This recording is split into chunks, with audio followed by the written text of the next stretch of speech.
విజయనగరం జిల్లా మెంటాడ మండలం వాణిజ్య గ్రామం వద్ద దుర్ఘటన చోటు చేసుకుంది. ట్రాలీపైకి ప్రొక్రేన్ ఎక్కించే సమయంలో అదుపు తప్పి బోల్తా పడింది. ఈ ప్రమాదంలో ప్రొక్రేన్ కింద చిక్కిన ట్రాలీ డ్రైవర్ ప్రమోద్ కుమార్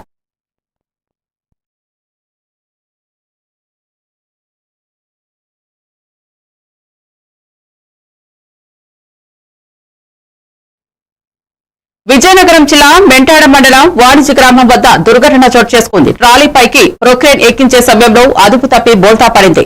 ఈ ప్రమాదంలో ప్రొక్రేన్ కింద చిక్కిన ట్రాలీ డ్రైవర్ ప్రమోద్ కుమార్ అక్కడికక్కడే మృతి చెందారు. మరో వ్యక్తి తాడి రాంబాబుకు తీవ్ర గాయాలయ్యాయి. అతన్ని కేంద్ర ఆసుపత్రికి తరలించారు. సంఘటనా స్థలానికి ఆంధ్రా ఎస్ఐ సీతారాం చేరుకుని కేసు నమోదు చేసి దర్యాప్తు చేస్తున్నారు.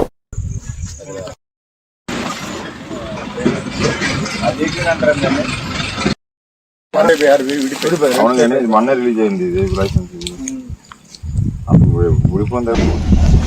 ఒక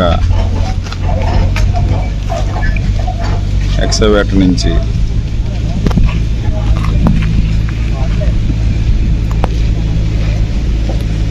ఎక్స్కవేటర్ కింద ఒక వ్యక్తి పడిపోవడంతో ప్రమాదం జరిగింది. ఎక్స్కవేటర్ వణిజ గ్రామం నుండి బూరుగా గ్రామం అనగా అనంతగిరి మండలం వరకు రోడ్డు నిర్మాణం నిమిత్తం వచ్చి పనిచేస్తున్నారు. ఈ వర్క్ అయిపోయిన అనంతరం ఆ ఎక్స్కవేటర్ని లారీ పైన ఎక్కించుకొని వెళ్ళిపోవడానికి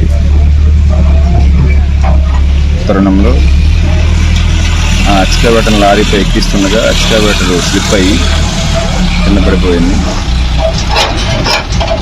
రాత్రిపూట కావడంతో ఆ ఎక్స్కవేటర్ కిందనే ఇద్దరు మనుషులు కూడా ఉండిపోయారు. అందులో ఒక వ్యక్తి బీహార్కి చెందిన ఒక వ్యక్తి కింద పడిపోయారు, చనిపోయారు. ఇంకొక వ్యక్తి మెంటాడ మండలానికి చెందిన వ్యక్తి కాలు విరిగింది. ప్రస్తుతం అతను హాస్పిటల్లో చికిత్స పొందుతున్నాడు. దీనిపైన బాధితుల నుంచి ఫిర్యాదు తీసుకొని కేసు నమోదు చేస్తాం.